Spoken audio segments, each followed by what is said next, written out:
How excited are you for this game? And not to disrespect Rutgers, but you're a 50-some point favorite. There's a reasonable chance you'll get to play a decent chunk of the game. How excited are you?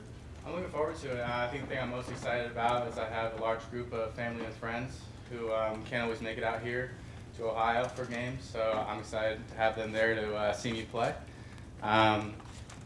Yeah, I mean, we're going to prepare for Rutgers like we do for everyone else we play, you know, each Saturday. So definitely looking forward to it. How many tickets? Still working on it. I actually just came from that. The number keeps growing. I think probably right now I have a few more people asking, so we'll see. You'll probably get a fee. Yeah, true. So how many? I don't have a number yet. Ballpark. Not people that are asking, probably upwards of 60, but 70. But there's also a lot of people who are probably just going to end up buying tickets because it's definitely it's tall order for me. Second row, Bill. Chris, this past game was, I think, maybe the most you've got to throw the ball since you've been here. Yeah. And I think some people might have been surprised a little bit by how well you did throw, especially the one you threw that got called back to Garrett. Honestly, might have been one of the better thrown balls this year. Like, I don't know. How would you explain your throwing ability to people who have not seen a lot of it? Yeah, I mean, I've always been pretty confident in my throwing ability. You know, I was definitely happy that I got to sling it around a bit on Saturday. You know, usually sometimes, especially earlier in the season when I have to go in the game, we're kind of just trying to kill clock, you know, leave and whatnot. So I haven't always gotten the opportunity to throw it around, but I mean, I'm here because I love throwing the football, so I was happy about it for sure. When you graduated from West Virginia, why did you ultimately decide that you wanted to keep playing? I love the game, man. I love playing football. I love throwing the football too. It's that simple for me, you know, that feeling of throwing like a perfect pass, you know, for the 5 seconds that I threw that one post up to 5, you know, I felt really good, and that's why I'm still playing, and I'll play for as long as I can. Yeah. Fourth row, Patrick. Coach Dave mentioned that when you first got here, you had to do some reshaping of your body physically. I'm just curious what that entailed, if you can remember back. Yeah. So I had been away from football for 7-8 months before I got here, and I had a hell of a time. And I wasn't in great shape when I came here. I'll be the first to admit that. You know, I wasn't like fat or anything, but I was skinny. And when you walk in here and you walk in the locker room here, man, everyone felt like a brick house. So Coach Mick and I, you know, we kind of worked through that in season last year, and then throughout this off season, you know, it's been a focus of mine to try to, you know, just be somewhere on the same level as everyone else here. So How much has that helped you, do you think, a heading lot. into this year? Yeah, I mean, I've been able to add. I mean, shoot, when I walked in the door here, I drove up. I was sitting on the beach for a few months last summer, just hanging out, and I was pretty thin. And then throughout the course of the time I've been here, I think I've put on about 30 pounds. So, you know, that's a testament to Coach Mick and our strength staff and what we do here. And I've also just been eating a whole lot of food. So. Far left, Lori.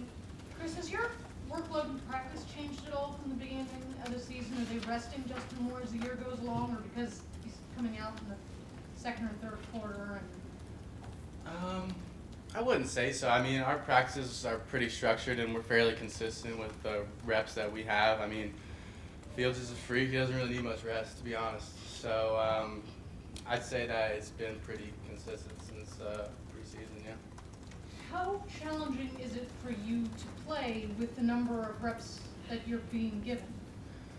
I don't know. I mean, that's the way it is when you're the second string QB. You know, you can't always get as many physical reps in practice. You know, I try my best to, you know, when I'm not in there, I try to use my mind, you know, and get those mental reps to be prepared.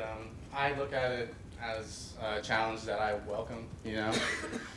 So, yeah. Go to the front row, Austin. Chris, when you got here, it seemed hard to envision that you would have the amount of opportunities you've had this year. You know, you looked at the room and the way it was then, it was like, well, I don't see a path for Chris to play. Has any part of this ever caught you by surprise, or you catch yourself thinking, like, this worked out way better than I thought it could? I don't know. I never really thought about it like that. You know, I just came here and I planned on doing whatever I could here for Ohio State, and you know, things shook out the way they did, and I'm just grateful for every opportunity I have to play. You know, so.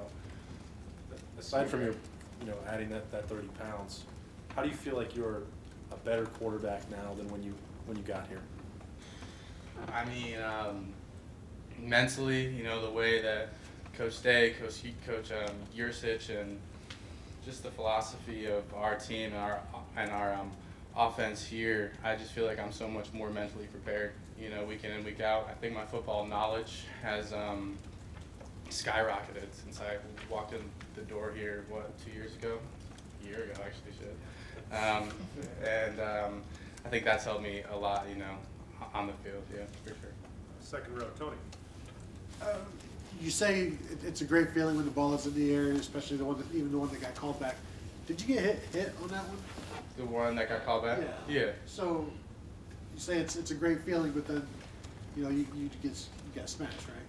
Yeah, I think the pros outweigh the cons there. I knew I was going to get smacked, and I had the option to get the ball out of my hands quick and get like 3 or 4 yards, or hang on to it for a split second longer, get smacked, and potentially get whatever it was, like 50 yards and a touchdown. So that's kind of what went through my mind there. Third row, Rob. Coach Day said it helps to be sort of creative, mentally creative, because you don't get a lot of reps, and you mentioned that. Can you walk us through sort of how that works?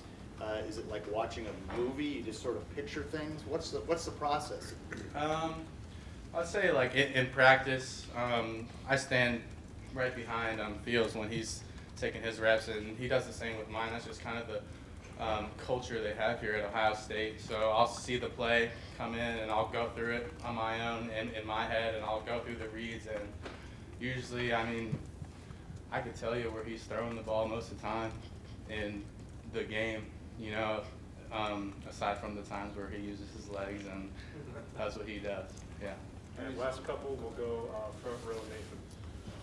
We haven't had a chance to ask other quarterbacks about Justin very much this year. I'm just curious, from a football IQ standpoint, what impressed you the most about him?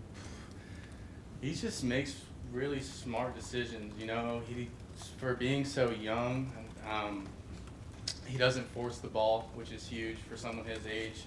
He's really confident in his athletic ability, so he could hold on to the ball, and he doesn't feel like he has to force it into small windows, which, you know, I don't think he's turned the ball over much at all this season, which, I mean, is huge, and it's in our plan to win. So, I mean, he's just a smart young player, and he's a freak.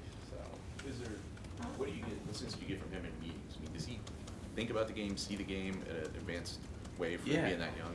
Yeah, for his age, and I mean, just the way the coaches prepare here, and the way they have us prepare, you know, he has no choice. But yeah, I mean, he's just a smart young dude, and the sky's the limit. Right behind Steven. Chris, like, I just want to go back to the Wisconsin game, and it's 10-7, just has to come out the game, and like, as a backup quarterback, you're not necessarily, your reps are limited because of that. Like, what's the first thing that's going through your head when you see he has to come out the game, and all of a sudden you're probably taking your most important snaps as a Buckeye? Yeah, I mean, I was hoping they'd let me throw him downfield, but had to settle for the screen. Nothing really went through my head, you know. It's just like, oh, he came out with his helmet, now I have to go in and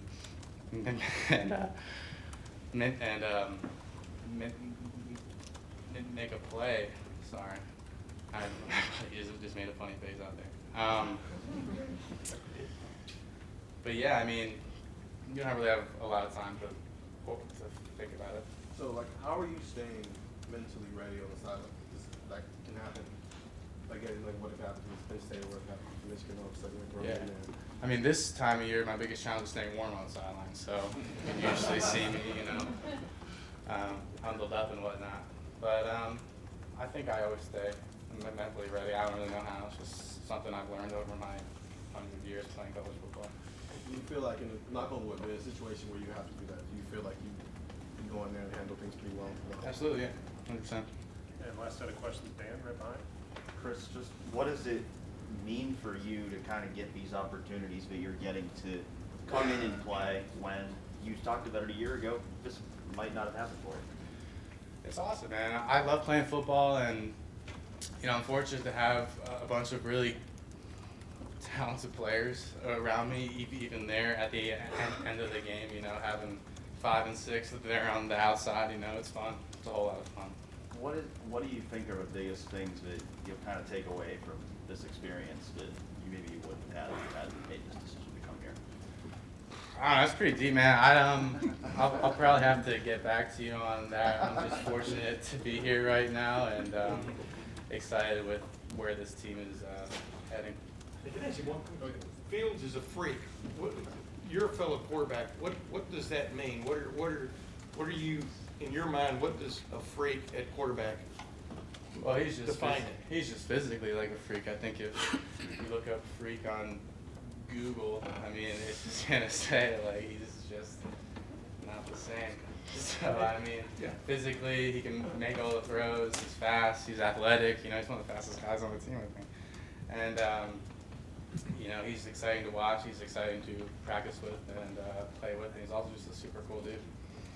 Thank you, Chris. Cool. Nice.